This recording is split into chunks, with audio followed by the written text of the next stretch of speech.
Sir ये आपको मालूम ही है कि जब कुर्सी पे आदमी बैठ जाता है तो उनकी अदा ही अलादी हो जाती है। तो जब ये कुर्सी पे नहीं होते हैं इलेक्शन के बिफोर इलेक्शन, आपको मालूम ही है कि ये आके लोगों के घरों में हाथ पांव जोड़ते हैं। तो जब ये कुर्सी पे बैठ जाते हैं ये शहनशाह अकबर बन जाते हैं।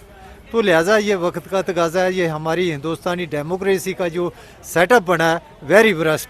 अगर वेस्टर्न में आप देखा जाए तो वो जो इलेक्टेड मेंबर होते हैं वो बाज़ाब्ता जो उनके पास जाता है उसको रिसीव करने के लिए आते हैं। तो यहाँ तो ये हाकम डिक्टेटर बन के बैठ जाते हैं।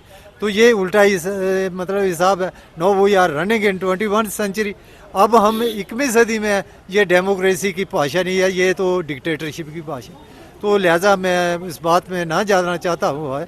मैं आपसे ये गुजारिश करूँगा कि जितनी भी हुकूमतें आई हैं सब से हमने रुजू किया, किसी ने भी हमारी इस बात को नहीं सुना और ना ही हमें इंसाफ दिया। तो अब आपके माध्यम से हम गवर्नमेंट को ये कहना चाहते हैं कि भैया जल्द से जल्द हमारे साथ इंसाफ किया जाए। अब 2 साल पहले हमने गवर्नर साहब को भी रिप्रेजेंटेशन दी थी, तब से भी वो उधर ही पड़ी है। नाम हमें मालूम है कि वो धूल चाट रही है या किसी रद्दी के टोकरे में। तो अब ये जम्मू यूटी और ले यूटी एक दिन बनती है और वहाँ पे 2018 में उनको मेडिकल अलाउंस दिया जाता है 1000 रुपया, हमें 300 रुपया दिया जाता है। ये बहुत बड़ा बदा मजाक है। आपको मालूम है कि मेडिसन की कीमतें आकाश को छू रही हैं और डॉक्टरों की फीस जो है 1800 रुपया है। तो वो अब इस महंगाई के दौर में बहुत बड़ी मुश्किल की है।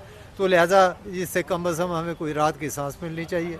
और दूसरी बात यह है कि अब मुल्क की हालात को मद्देनज़र रखते हुए हम गवर्नमेंट से ये अपने आप को ये ऑफ़र करना चाहते हैं कि अगर हमारी सर्विस और सर्विस उनको चाहिए, हम 24 आवर, हमारी जितने भी रिटायरीज़ हैं, हमारी ऑर्गेनाइजेशन 24 आवर तैयार है मुल्क की से एकता, अखंडता और सालमियत के लिए अपनी सेवा प्रोवाइड करने के लिए तैयार है।